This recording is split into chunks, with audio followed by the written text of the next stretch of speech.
Alberta, coming to you from our newsroom at Humber's North Campus. It's Thursday, July 18th. Here's what's making news this hour.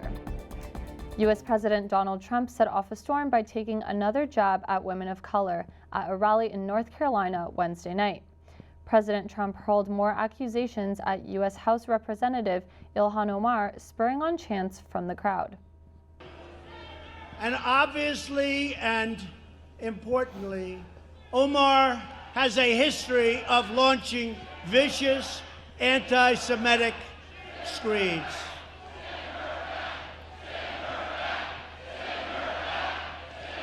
The chant originated from a tweet Trump published over the weekend. California Senator and Democratic presidential candidate Kamala Harris called Trump's remarks vile, cowardly, xenophobic, and racist. When confronted about his comments, Trump brushed them off and told reporters he has no regrets. Oil prices have risen after Iran said it seized a foreign oil tanker in the Gulf.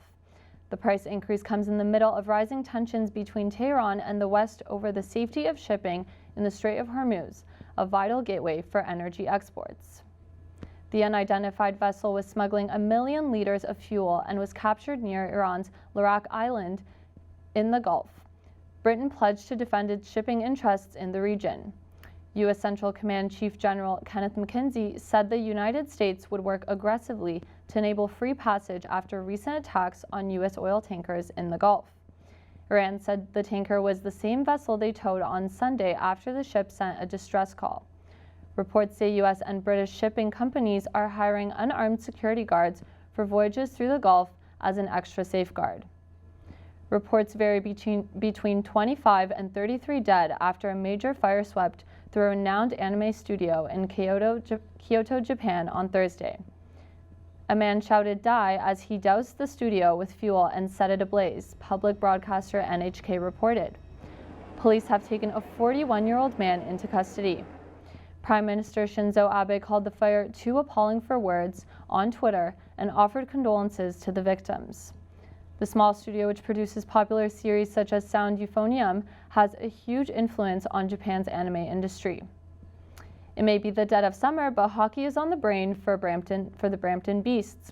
With leadership changes, a roster to fill, and an expectant fan base, the team has their work cut out for them. Katrin Hudson has the story. Looking for a man in front. The puck shoots, scores! As the Brampton Beasts enter their 7th season with the Eastern Conference Hockey League, major changes are on the horizon. The team has announced a new head coach and a new assistant coach. Selected from nearly 100 candidates, Spiros Anastas will be the 4th head coach in the team's history. Returning home to Brampton from a 1-year coaching stint with the South Carolina Stingrays, Anastas is keen to get the ball rolling. The biggest immediate challenge is just getting our roster locked up. You know, obviously we got to sign some contracts, get some guys fully committed.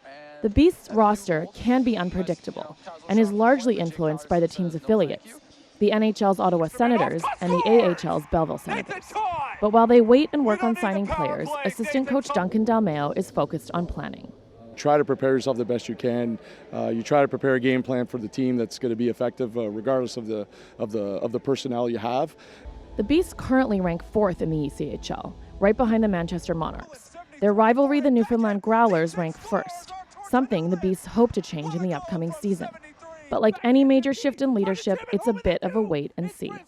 Just to see the philosophy they have about hockey, like sure they come from other organizations, but until you see the product on the ice, you don't know what it's going to be like. Fresh faces bring fresh ideas, and to see what they come out with and what the team's going to look like, how many returning players, because there's always a turnover there. The Brampton Beasts' new coaching duo is already running with a full schedule, meeting with players as soon as this week. They hope to have their full roster signed by the beginning of August. Katrin Hodson, Humber News.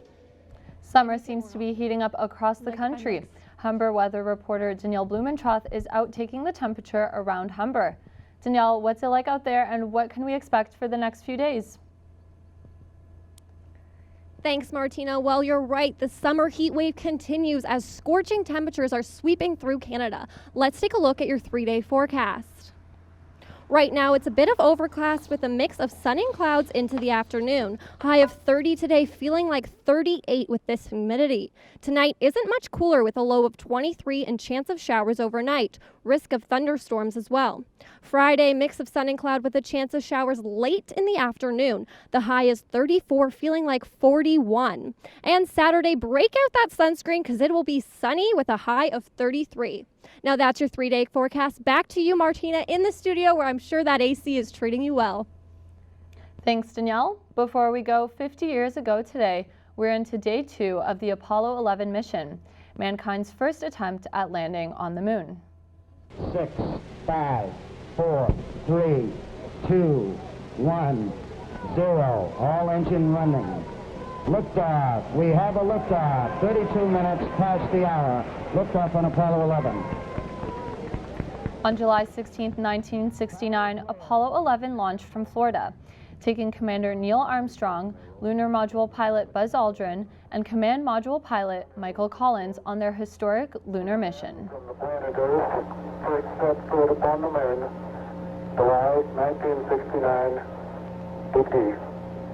Became in peace for all mankind. That was one small step for man, one giant leap for mankind. That's all for today. I'm Martina Noverda. Remember, you can head to humbernews.ca anytime for all the day's news and much more. And of course, you can also follow us on Twitter. Humber News is written and produced by students in the Journalism Postgrad program. We'll see you again next time.